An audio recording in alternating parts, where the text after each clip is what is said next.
이번 문제는 조선 후기 외세 침입 중 하나인 병인 양요에 대한 문제를 함께 살펴보겠습니다.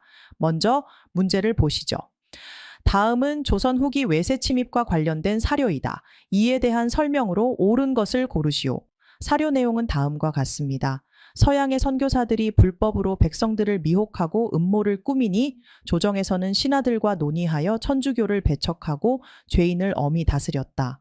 이윽고 그 나라, 즉 프랑스의 함대가 강화돼 들어와 우리 서적과 문화재를 약탈하고 군관청을 불태웠다. 그러나 장사 한성근과 양헌수가 걸기하여 문수산성과 정족산성을 사수하니 마침내 적이 철수하였다. 이 사료는 바로 1866년 조선 고종 제위초 대원군 집권기 때 일어난 병인 양요를 설명한 것입니다. 그럼 보기로 가보겠습니다. 1번. 이 사건 이후 조선은 문호 개방 정책으로 전환하였다. 아닙니다.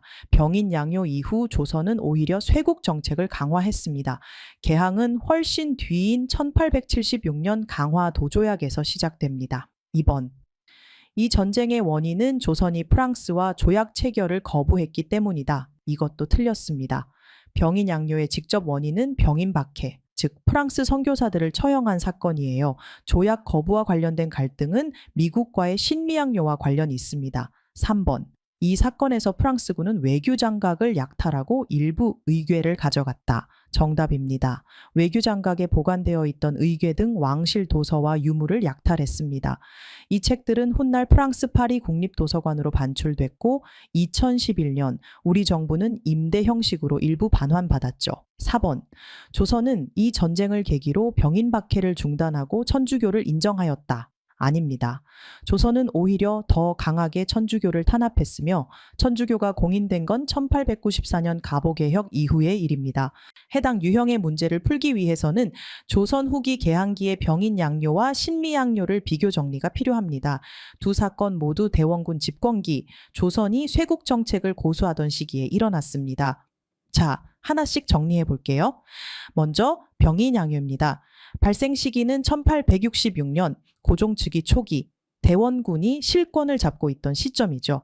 직접적인 계기는 병인 박해. 프랑스 선교사와 수많은 천주교 신자들을 조정이 처형하면서 프랑스가 군함을 이끌고 보복 침략을 감행하게 됩니다. 프랑스군은 강화도에 상륙해서 외교장각을 약탈하고 의궤를 비롯한 왕실 기록물과 문화재를 대거 약탈했어요. 이에 맞서 한성근 장군이 문수산성에서, 양헌수 장군이 정족산성에서 항전하며 프랑스군을 저지했습니다. 결과적으로 프랑스는 철수했고 조선은 이후 더욱 강경한 쇄국 정책을 강화하게 됩니다. 이제 신미양요로 넘어가 볼까요? 신미양요는 1871년 병인 양요보다 5년 후에 일어납니다. 이번에는 미국이 침략합니다. 배경은 크게 두 가지. 하나는 제너럴 셔먼호 사건, 다른 하나는 미국의 통상 요구 거절입니다. 미국 상선 제너럴 셔먼호가 대동강에서 침몰하고 미국은 이를 빌미로 조선에 무력 시위를 하게 되죠.